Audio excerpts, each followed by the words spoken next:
जयकारा बोल मेरे श्री गुरु महाराज की जय। सभी गुरुमुख प्रेमियों से सप्रेम जय सच्चिदानंद। हमारे हृदय सम्राट नयनाभिराम श्री श्री 108 श्री परमहंस दयाल महाराज जी, जिन्होंने इस धराधाम पर अवतरित होकर गुरुमुख प्रेमियों के लिए भक्ति की गंगा बहाई और अपने गुरुमुख प्रेमियों को भक्ति की गंगा में मज्जन कराया। आज भी छठे रूप में श्री हुजूर सतगुरु दाता दीनदयाल महाराज जी सभी गुरुमुख प्रेमियों को 5 नियमों की पालना कराते हुए और ज्ञान की गंगा में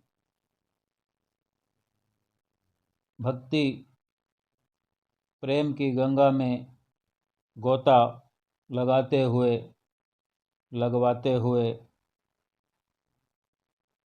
जहाँ तहाँ अपने प्रेमी भक्तों की आत्मिक प्यास बुझा रहे हैं। समय समय पर अपने सुंदर मुबारक प्रवचनों से हम गुरुमुख प्रेमियों को कृतार्थ कर रहे हैं और इसी प्रकार पहली पातशाही गुरु महाराज जी के समय से ही ये सुंदर सिलसिला सत्संग का, सत्य के संग का चला आ रहा है और श्री परमहंस अद्वैत मत की नींव श्री श्री 108 श्री परमहंस दयाल महाराज जी श्री पहली पातशाही गुरु महाराज जी ने रखी और गुरुमुख प्रेमियों के लिए जीवन जीने के लिए एक राह बनाई, एक रास्ता बनाया जिस पर गुरुमुख प्रेमी चलकर आत्म विभोर हो रहे हैं। श्री दूसरी पातशाही गुरु महाराज जी ने एक बार अपने सुंदर वचनों में फरमाया कि ये जो मनुष्य है उल्टे वृक्ष की तरह है। जैसे एक पेड़ की जड़ें जमीन के अंदर होती हैं और शाखाएं, डालियां यानी और कोपलें ये जमीन के बाहर होती हैं, ऊपर की ओर होती है।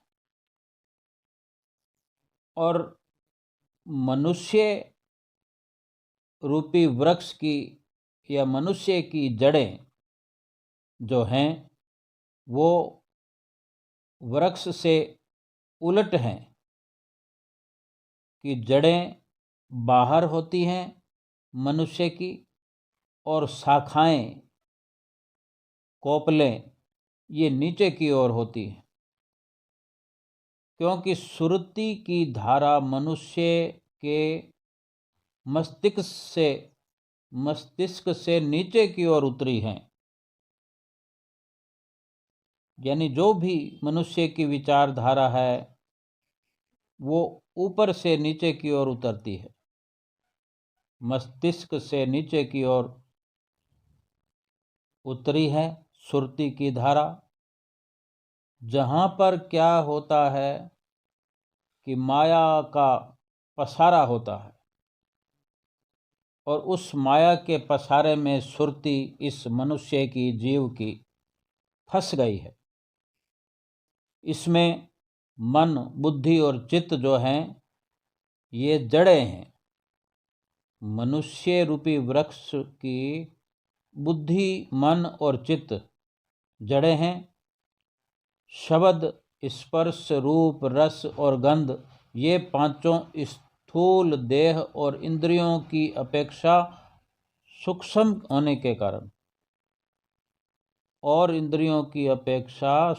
होने के कारण उन शाखाओं की कोपलों के रूप में कहे जाते हैं। इसमें मोह का विस्तार बहुत ज़्यादा है। मनुष्य मैं मेरी में फंसकर अपने आप को सबसे बड़ा मानता है। इस मैं मेरी का अहंकार तथा मोह इसे माया के चक्कर में ऐसा फंसा देता है कि इससे निकलना कठिन हो जाता है। जब संत महापुरुषों का संसार में अवतरण होता है तो ज्ञान, भक्ति, परमार्थ की एक प्रकार से बाढ़ आ जाती है।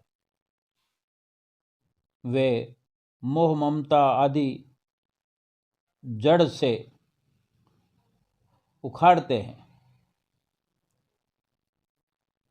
तथा इसके स्थान पर सच्चे प्रेम को प्रदान करके ज्ञान, भक्ति से ओतप्रोत कर देते हैं। इस जीव को मोह माया की जड़ें उखाड़ देते हैं और एक सच्चा प्रेम, ज्ञान और भक्ति इस जीव के अंदर भर देते हैं। इसलिए संत महापुरुष यही उपदेश देते हैं कि मोह ममता को त्यागना जरूरी है और बचपन से सत्पुरुषों की आज्ञा अनुसार कुटुंब के लोगों से मोह न बढ़ाओ। ज़्यादा से ज़्यादा मोह से बच कर रहो। प्रीत संसार की ऐसी बनाओ कि ऊपर ऊपर से एक व्यवहार का नाता बना रहे। जब बचपन में ही मोह ममता का बीज अंदर पड़ेगा ही नहीं तो उससे मोह ममता आदि कोपलों की उत्पत्ति भी नहीं होगी। श्री गुरु महाराज जी ने फरमाया, ए जीव, तू मोह ममता में फंसकर अपने आप को बंधनों में न जकड़। तेरे संबंधी, तेरे बच्चे, स्त्री और भी जितने परिवार के लोग हैं इनमें से कोई भी अंत में साथ देने वाला नहीं आएगा तेरे, जिनके पालन पोषण में तू दिन रात लगा हुआ है। सब यहीं के यहीं रह जाएंगे, साथ छोड़ जाएंगे। और गुरबाणी में भी कथन है कि बहु पर पंच कर पर धन ले आवे, सुत दारा पे आन लुटावे। मन मेरे भूले कपट न कीजे, अंत निबेरा तेरे जिया पै लीजे। यानी अनेक छल कपट करके जीव दूसरों का धन लाकर भी पुत्र और स्त्री को देता है। अनेक छल कपट करके दूसरों का धन लाकर जो पुत्र स्त्री पर लुटाया जाता है, संत उपदेश देते हैं कि ये मन भूल कर भी इस प्रकार कपट छल मत कर, क्योंकि अंत समय इसका भुगतान तो तुझे करना पड़ेगा। जो उसका फल है तुझे मिलेगा, जो तूने किया है वो तुझे फल मिलेगा।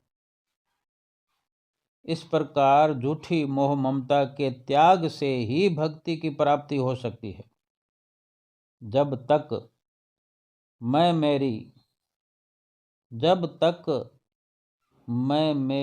का साथ नहीं छोड़ा, मैं मेरी और अहंकार को नहीं छोड़ा, तब तक इस माया के बंधन से छुटकारा पाना कठिन है।